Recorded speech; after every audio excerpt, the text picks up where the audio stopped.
नमस्कार, बहुत स्वागत है आपका स्वदेश न्यूज की खास पेशकश देख रहे हैं आप और मैं हूं आपके साथ मुस्कान गंगराड़े। रोजगार में वृद्धि, सहकार से समृद्धि, आज इसी पर हम बात करने वाले हैं क्योंकि आज अंतर्राष्ट्रीय सहकारिता दिवस मनाया जा रहा है। सबसे पहले आपको बताते हैं कि सहकारिता आखिर क्या है। ये एक ऐसा सामाजिक और आर्थिक आंदोलन है जिसकी जड़ें भारतीय संस्कृति की परंपरा में गहराई से जुड़ी हुई है। ये केवल आर्थिक लाभ का एक साधन नहीं है बल्कि एक सोच है, साथ मिलकर साथ आगे बढ़ने की। सहकारिता का मूल उद्देश्य है आम लोगों को एक मंच पर लाकर उनकी सामाजिक आर्थिक स्थिति को सशक्त बनाना। अंतर्राष्ट्रीय सहकारिता दिवस पर मुख्यमंत्री डॉक्टर मोहन यादव ने भोपाल के समन्वय भवन में आयोजित सहकारी युवा संवाद कार्यक्रम में हिस्सा लिया और युवाओं से सहकारिता पर संवाद किया। कार्यक्रम में पहुंचे युवाओं ने सहकारिता सेक्टर में संभावनाओं को लेकर मुख्यमंत्री डॉक्टर मोहन यादव से सवाल किए, जिनके मुख्यमंत्री ने बड़ी ही सहजता से जवाब दिए। मुख्यमंत्री ने कहा कि सहकारिता क्षेत्र में काम करने से पहले इसकी संपूर्ण जानकारी हासिल करना जरूरी है। खासतौर पर जो इस क्षेत्र में लीड कर रहे हों, उन्हें इसकी पूरी परिभाषा जान लेना चाहिए। आइए देखते हैं मुख्यमंत्री का सहकारिता पर युवाओं से संवाद, फिर सहकारिता की खूबियों पर हम चर्चा करेंगे। सरकारी कार्यालय में लेट लगने के नियम कानून की जटिलता एवं कर्मचारियों की उपेक्षा भाव के कारण शंका होती है कि मेरा काम हो पाएगा या नहीं। ऐसी स्थिति में मैं सहकारी संस्था का गठन कैसे करूं? बेटा एक बात बताओ, क्या नाम आपका? साक्षी मंडपे। साक्षी, थोड़ा सा सहकारिता में आने के पहले एक सरल सूत्र देता हूँ, और ये सहकारिता सूत्र नहीं, ये तो सरल जमाने का सूत्र है। हमारा कोई भी काम जब नया करने आते हैं तो नए काम में हमको अपना अंदर का आत्मविश्वास पहले मजबूत करके आना पड़ेगा कि हाँ, मैं ये काम करा सकता हूँ। आज हम यहाँ अपने प्रदेश के अंदर माननीय मंत्री विश्वास सारंग जी के साथ सहकारिता के विषय को लेकर के न केवल सहकारिता जगत में काम करने वाले लोग बल्कि विद्यार्थियों के लिए भी जब अपना शिक्षा अर्जन करके वो आगे बढ़े तो सहकारिता में वो किस प्रकार से काम कर सकते हैं, उनके साथ संवाद का कार्यक्रम भी रखा था। मेरी अपनी ओर से इस आयोजन के लिए माननीय मंत्री विश्वास सारंग जी और उनके सारे अधिकारियों और जो शामिल हुए सभी वर्ग के विद्यार्थियों सहित सबको बधाई देता हूँ। मुख्यमंत्री डॉक्टर मोहन यादव को आपने सुना है, जब उन्होंने युवाओं से भी संवाद किया तो यही जोर दिया कि कैसे पारंपरिक ढांचे से आगे निकलकर अब नवाचार के क्षेत्र में, सहकारी क्षेत्र में संभावनाओं की तलाश की जा रही है।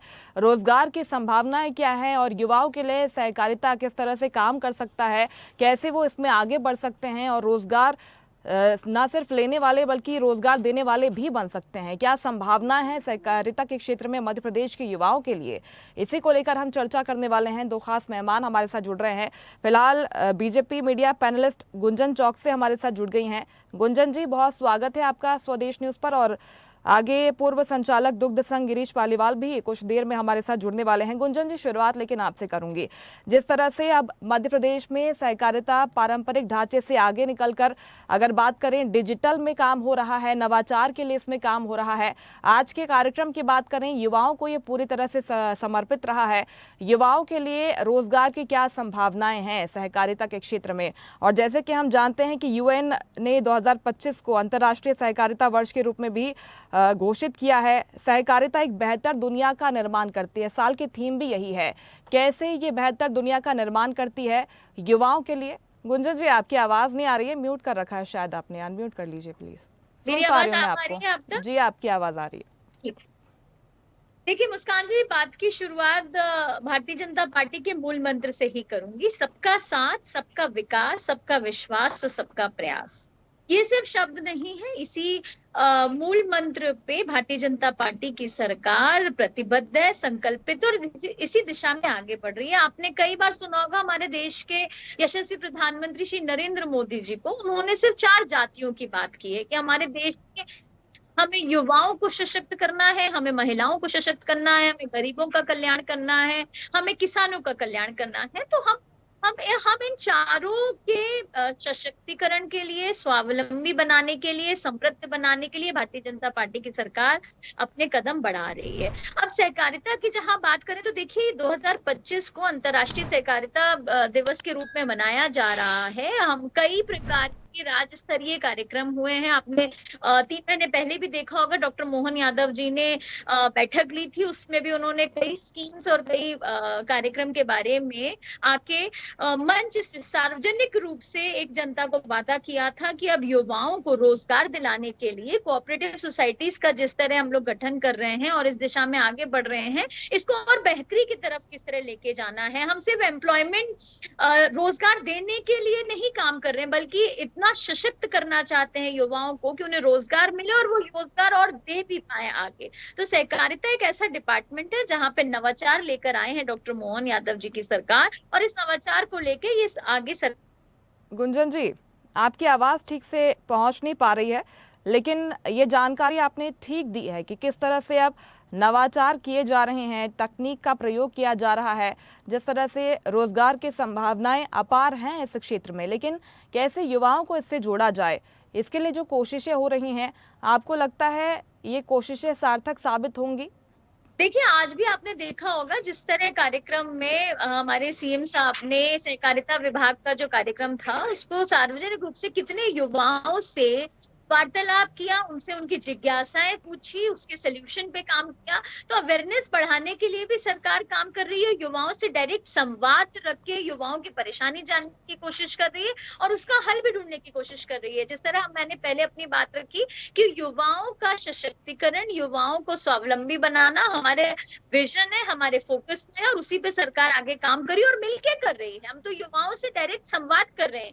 ये एक तरफा रणनीति नहीं लेकर आती सरकार की, सरकार ने कोई डिसीजन लिया और वो जनता के सामने पेश कर दिया। हम इस जनता जनार्दन की भावनाओं को भी ध्यान रखते हैं, उनसे डायरेक्ट संवाद कर रहे हैं, युवाओं से इंटरेक्शन कर रहे हैं, और प्रदेश का मुखिया अगर युवाओं से डायरेक्ट इंटरेक्शन कर रहा है तो यही दिशा दर्शाता है कि किस तरह हमारी मंशा है उन युवाओं को सशक्त बनाने के लिए। बिल्कुल, निश्चित तौर से। लेकिन गुंजन जी, जिस तरह से अब बात करें, अगर राज्य सरकार जो काम कर रही है, चाहे एनडीडीबी के सहयोग की बात कर लें, चाहे केंद्र सरकार के सहयोग की बात कर लें, तो ये जो समन्वय से काम हो रहे हैं, हम खास तौर पर अगर डेयरी में बात कर लें, डेयरी में सहकारिता की जो संभावनाएं हैं, काम हो रहे हैं, कई सहकारी संस्थाएं जो हैं अभी काम कर रही हैं, 50,000 से ज़्यादा सहकारी संस्थाएं वैसे तो अगर ओवरऑल देख लें तो रजिस्टर्ड है, लेकिन खास तौर पर अगर फोकस्ड रूप में हम डेयरी के क्षेत्र में सहकारिता की संभावनाओं पर बात करें, आपको लगता है युवा इससे जुड़ पाएंगे? बिल्कुल जुड़ेंगे मुस्कान जी। आपने देखा होगा डॉक्टर मोहन यादव जी की जब सरकार बनी थी तो उन्होंने डेयरी के क्षेत्र में कई ऐतिहासिक फैसले लिए हैं, कई एमओयू साइन किए गए हैं, बाहर की कंपनियों का इन्वेस्टमेंट आया है मध्य प्रदेश में। डेयरी का जो उत्पादन है, उसकी बिक्री है, उसकी बेहतरी के लिए किस तरह काम कर रहे हैं, युवाओं को भी जोड़ने का एक बहुत बड़ा ये प्रयास है जिसके लिए सरकार आगे कदम बढ़ा रही है और युवाओं उससे प्रेरित भी हो रहे हैं और जुड़ भी रहे हैं। आप देखिए, कई नवाचार सरकार लेकर आ रही है हर एक सेक्टर में, चाहे वो औद्योगिक वर्ष के तरफ की अगर मैं बात कर लूं कि 2025 को किस तरह औद्योगिक वर्ष के रूप में मना रही है, कई योजनाएं लेकर आई है, इंडस्ट्रियल रीजनल कॉन्क्लेव जैसे नवाचार लेकर आई है, या अगर मैं सहकारिता के उससे बात कर लूं तो सहकारिता को लेके भी कई नवाचार सरकार कर रही है जो आप सबके समक्ष है। बिल्कुल, निश्चित तौर पे। इसके साथ ही अगर ग्रामीण क्षेत्रों में हम देखें, महिलाओं की सहभागिता भी काफ़ी बड़ी है, जिला स्तर पर भी हम देख लें, इसके साथ ही आगे के जो लेवल्स हैं, हर स्तर पर नेतृत्व क्षमता उनमें विकसित हो रही है। इसमें सहकारिता का भी बड़ा योगदान है। गुंजन जी, आगे महिलाओं के लिए क्या प्लानिंग है सरकार के पास, ताकि सहकारिता क्षेत्र में महिलाओं का जो नेतृत्व बढ़ा भी है, बदलाव हमने देखे भी हैं, और ज़्यादा सकारात्मक बदलाव लाए जा सकें इस क्षेत्र में? देखिए, स्वरोजगार समूह की कई योजनाएं चल रही हैं जिसमें महिलाएं जुड़ रही हैं और उसमें काम कर रही हैं। एक छोटा सा उदाहरण देना चाहती हूँ कि कल ही हमने एक पेड़ माँ के नाम का जो एक नवाचार सरकार लेके आई थी, हमारे यशस्वी प्रधानमंत्री श्री नरेंद्र मोदी जी, उसको हमने बढ़ाया है और एक बगीचा माँ के नाम की शुरुआत की है। हम एक लैंड आइडेंटिफाई करके सरकार मध्य प्रदेश में उसमें महिलाओं को पौधारोपण के लिए कार्य सौंपे जाएंगे और महिलाओं के स्वरोजगार समूह के लिए ही इस्तेमाल होगी। तो ये दर्शाता है कि किस तरह हम नई योजनाओं के जरिए, स्वरोजगार समूह के जरिए महिलाओं को स्वावलंबी बनाने के लिए काम कर रहे हैं, ताकि महिलाओं का सशक्तिकरण हो सके और ग्रामीण क्षेत्र की महिलाओं को ज्यादा से ज्यादा इस सहकारिता विभाग के साथ हम जोड़ सके। बिल्कुल, निश्चित तौर पर। और इसके साथ ही केंद्रीय गृह मंत्री अमित शाह भी जब आए थे तो उन्होंने कहा था कि अच्छी बात है कि बदलाव हो रहे हैं, आप सकारात्मक प्रयास कर रहे हैं। लेकिन पहले की जो स्थिति थी, हमने देखा है कि पशुपालकों की क्या हालत थी, लेकिन उससे उबारना बहुत मुश्किल है। चुनौतीपूर्ण नहीं होगा आपको लगता है? जिस तरह से लक्ष्य भी रखा गया है गुंजन जी, 9% से 20% कैसे पहुंचेगा मध्य प्रदेश? देखिए मुस्कान जी, मध्य प्रदेश में अभी डबल इंजन की सरकार है। चाहे हम केंद्र की बात कर लें चाहे प्रदेश की, दोनों सरकार डबल इंजन की मिलके ये सभी नवाचार लेकर आई है जन कल्याण के लिए। ये कांग्रेस को तो बहुत साल मिले थे ना इनको मध्य प्रदेश में सब चीजों को करने के लिए, लेकिन कांग्रेस ने जनता के कल्याण की तरफ एक भी कदम नहीं बढ़ाए। और भारतीय जनता पार्टी की सरकार इन कदम को आगे बढ़ा रही है, जन कल्याण के, महिलाओं को साथ लेके, युवाओं को साथ लेके, उनके संवाद करके, उनसे इंटरेक्शन करके, और उन्हीं की जो जनभावनाएं हैं उसी को सरकार पूरा कर रही है। तौर पर और जो तमाम सहकारी संस्थाएं काम भी कर रही हैं गुंजन जी, हमने देखा है कि जिस तरह से सांची दुग्ध संघ जैसे संगठनों से दूध उत्पादन बढ़ाया जा सके, सहकारी आवास और उपभोक्ता संघ से भी लाभ मिलेगा। जो सहकारी समितियां अभी काम कर रही हैं उनमें आगे क्या कुछ संभावना है? चाहे ग्रामीण स्टार्टअप्स की हम बात कर लें, एग्रोटेक की बात कर लें, इसमें संभावनाएं कैसे बेहतर की जा सके। और अभी तो हम ये भी देख रहे हैं कि कैसे किसानों को जो उनकी परंपरागत खेती है उसे आगे बढ़ाने के प्रयास हो रहे हैं। उनको लाभ के बारे में भी बताया जा रहा है कि जैविक खेती के क्या लाभ हैं, कैसे उनकी आय है इस सभी से बढ़ सकती है। ग्रामीण प्रोसेसिंग यूनिट्स का निर्माण भी किया जा रहा है। ये जो तमाम पॉइंट्स हैं किसानों के लिए बेहतर साबित होंगे गुंजन जी आगे? देखिए मुस्कान जी, जब किसानों की बात आती है तो मैं कुछ आंकड़े बता देती हूँ कि किसानों के लिए अगर हम जैविक खेती की बात करते हैं, जो ऑर्गेनिक फार्मिंग की, तो 40% पूरे इंडिया की ऑर्गेनिक फार्मिंग का जो हिस्सा है वो मध्य प्रदेश का है। तो यही दर्शाता है कि मध्य प्रदेश के किसान किस तरह ऑलरेडी उसमें एडवांस्ड हैं, और ऑर्गेनिक फार्मिंग के लिए भी कई योजनाएं लेकर आए हैं। चाहे किसान को सब्सिडी देने की योजना हो, ऋण देने की योजना हो, या ऐसी कई अनगिनत योजनाएं हैं जिसको लेके मटेरियल प्रोवाइड करने की, मार्केट में उसको सही दाम पे देने की, जिसके लिए सरकार योजनाएं लेकर आई है। किसान उसके बेनिफिट्स ले रहे हैं। और तभी अगर मध्य प्रदेश के किसानों की अगर हम आज भूमिका देखें तो मध्य प्रदेश का किसान सिर्फ अन्नदाता नहीं है बल्कि ऊर्जा दाता भी है। मध्य प्रदेश का किसान द्वारा जो ऊर्जा उत्पादन की जा रही है वो दिल्ली मेट्रो में 40% मध्य प्रदेश के किसानों द्वारा दी जा रही है। तो यही दर्शा रहा है कि हमारे मध्य प्रदेश का किसान आज सशक्त है, समृद्ध है। और अगर पूरे इंडिया में हम बात करें कृषि क्षेत्र की, तो 7 कॉन्जिक्यूटिव ईयर, 7 साल से हमें कृषि कर्मठ अवार्ड से भी सम्मानित किया जा रहा है मध्य प्रदेश को। तो ये भी दर्शाता है कि किस तरह मध्य प्रदेश का किसान भी आज समृद्ध है और उसी दिशा में सरकार काम कर रही है। इसके साथ ही अब फूड प्रोसेसिंग और वेयर हाउसिंग जिसको लेकर समस्याएं थी, इसको भी बढ़ावा मिल रहा है। गुंजन जी, अगर इस क्षेत्र में काम होंगे और पूरी प्लानिंग जिसके साथ हम देख रहे हैं मैनेजमेंट के साथ आगे बढ़ा जा रहा है, इसमें एक टीम वर्क है, उसका भी काफ़ी योगदान हम देखते हैं जिससे कि प्रदेश की जनता लाभान्वित हो रही है। और ऐसा ही अप्लाई हो रहा है। अगर इन दो चीज़ों के लिए काम हो रहा है तो किसानों की आय बढ़ाने में ये दोनों चीज़ें भी बेहतर साबित हुई हैं। हो नहीं पा रहा है, लेकिन देखिए सहकारिता के क्षेत्र में युवाओं के लिए किस तरह से नए अवसर मौजूद हैं और आगे वे कैसे बढ़ सकते हैं। रोजगार की संभावनाएं अपार हैं, लेकिन युवा इन संभावनाओं को समझे और इन क्षेत्रों में अपनी सहभागिता करें, क्योंकि इस साल को अंतर्राष्ट्रीय सहकारिता वर्ष भी मनाया जा रहा है। और इसकी कोशिश और इसका उद्देश्य यही है कि सहकारिता की जो तमाम संभावनाएं हैं लोगों तक पहुंचाई जा सके और लोग इससे लाभान्वित हो पाएं।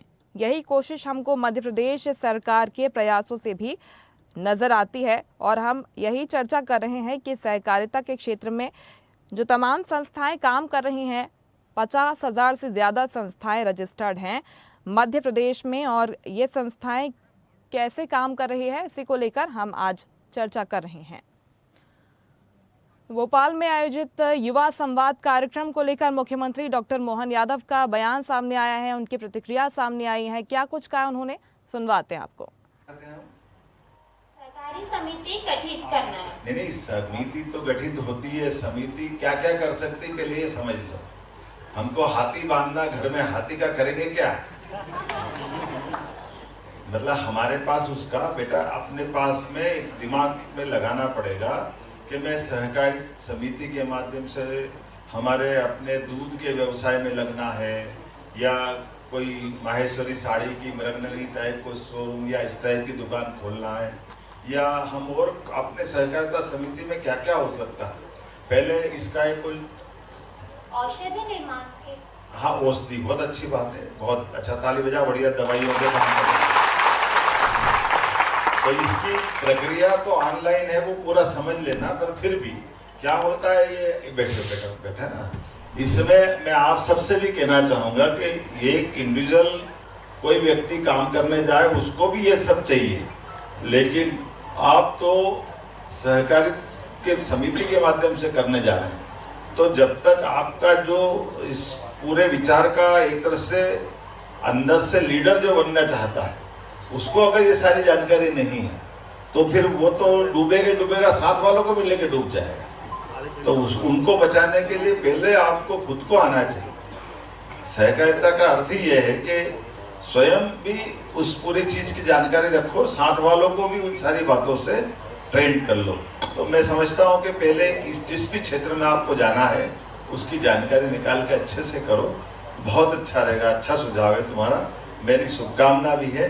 बाकी कागज वागज तो चाहो तो एक दिन में बन जाएगी। मैंने तो मेरा अनुभव खराब सुनाए थे पुराने, अब अपनी सरकार तो बहुत अच्छा काम कर रही है, जोरदार अभिनंदन। अब इसमें खास बात क्या है कि पहले हमको चक्कर खाना पड़ते, ऑफिस आना जाना, उनको बाबू टेबल घूमना, फिर वो 4 गलती निकाल दे, फिर वापस उसकी पूर्ति करना, फिर वो गलती निकाल दे, फिर पूर्ति करना। जब तक आपको गुस्सा नहीं आ जाता तब तक गलती निकलती रहती थी। लेकिन वो हमारी थ्योरी की परीक्षा भी रहती कि आप उस काम के प्रति कितने लगन रखते हो, मैं ये भी मान के चलता।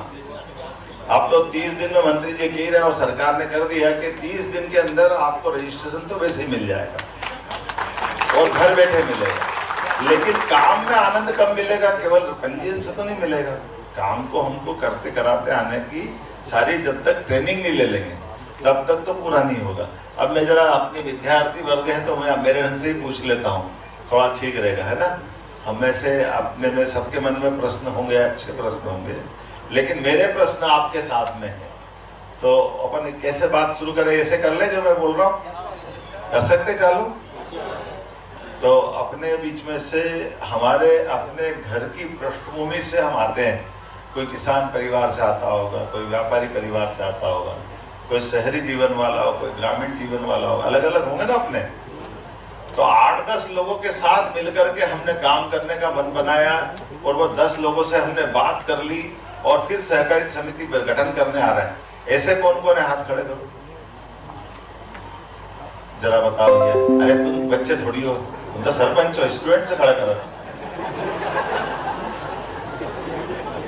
तुमको तो सुनना है सरपंच साहब। वो तो अच्छा है, राधे श्याम तुमको पहचानता हूँ मैं, वो तो माइक पकड़ लेते। हेलो, ये तो तुम्हारी पंचायत भी जानता हूँ, राजगढ़ जिले के रहने वाला ये भी जानता हूँ, तुम चुनाव में लड़े ये भी जानता हूँ।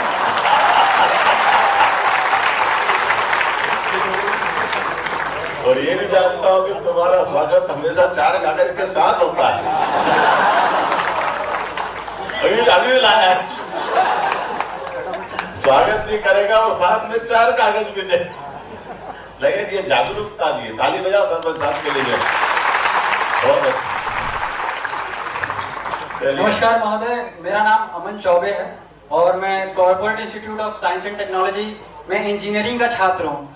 जैसा कि आपका प्रश्न था कि हम सभी एक ऐसे पृष्ठभूमि से आते हैं जहां मतलब हम लोग एक रूरल बैकग्राउंड से आते हैं, और आपने कहा कि इनमें से 8-10 बच्चों का एक कम्युनिटी जो कि साथ में आगे बढ़ के कुछ करें। तो महोदय, ये तो काम तब होगा यदि हमारे पाठ्यक्रम में, जो कि हमारी प्राथमिक शिक्षा और सेकेंडरी स्कूल 8 तक है, यदि हम उसमें सहकारिता जैसी विषयों का सम्मिलित अगर उसमें कर रहे हैं तो काफी कुछ जागरूकता हमारे छात्रों को होगी, और उसके बाद 8-10 क्या 20 की कम्युनिटी बनाकर भी एक नई पहल की शुरुआत की जा सकती है।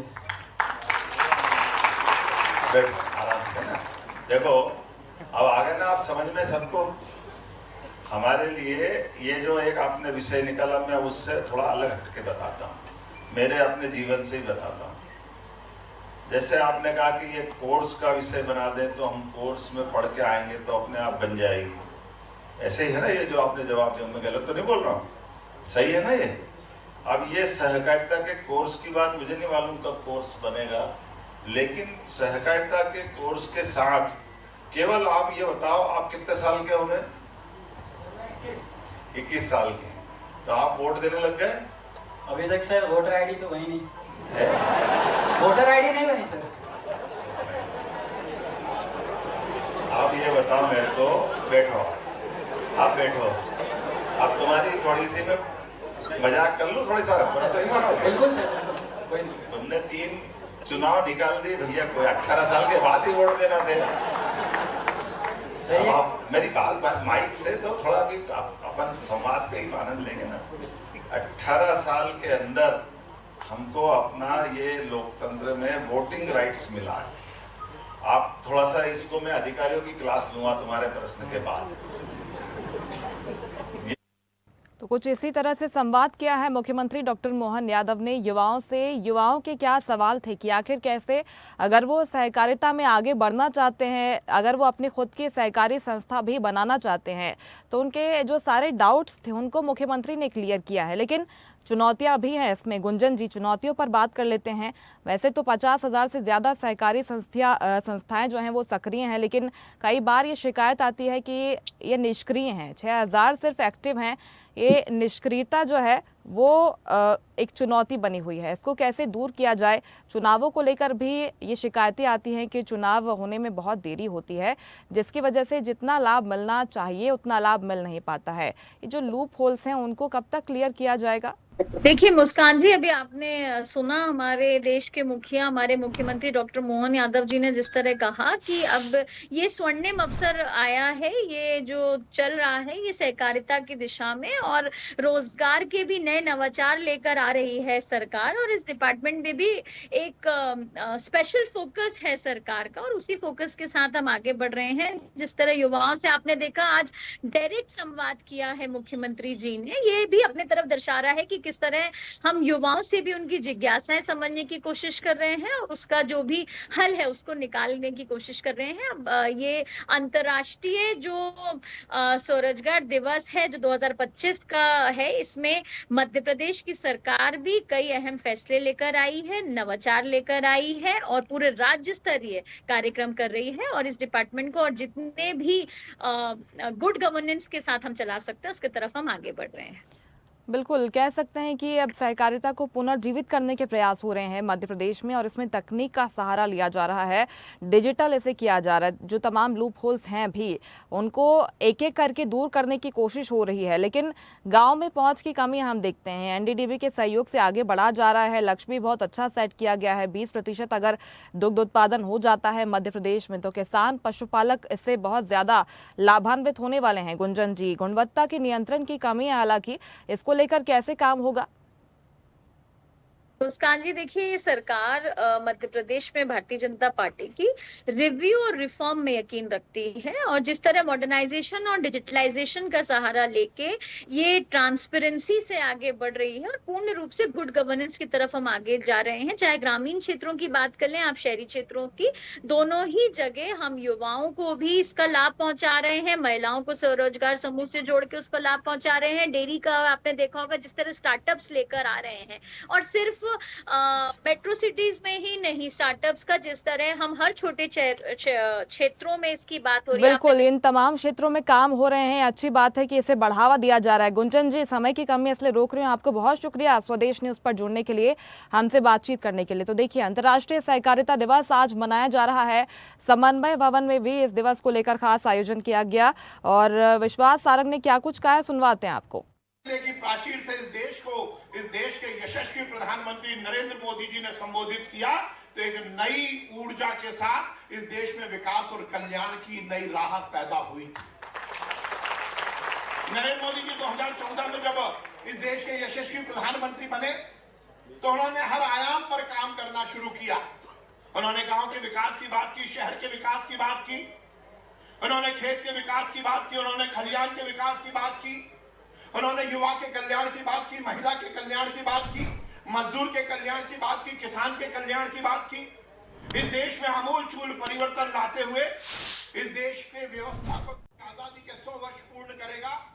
तो ये एक विकसित तो सहकारिता के माध्यम से कैसे एक बेहतर दुनिया का निर्माण किया जा सके, युवाओं को इससे कैसे जोड़ा जा सके, इसी को लेकर आज का पूरा दिन समर्पित रहा और आगे भी सहकारिता के क्षेत्र में तमाम प्रयास होंगे, यही उम्मीद हम कर सकते हैं। इसी के साथ इस खास पेशकश में मेरे साथ इतना ही। आप देखते रहिए स्वदेश न्यूज, सबसे पहले देश। लेटेस्ट खबरों के लिए लाइक, फॉलो और यूट्यूब पर सब्सक्राइब करें, बेल आइकन दबाएं, साथ ही विजिट करें swedeshlive.com पर।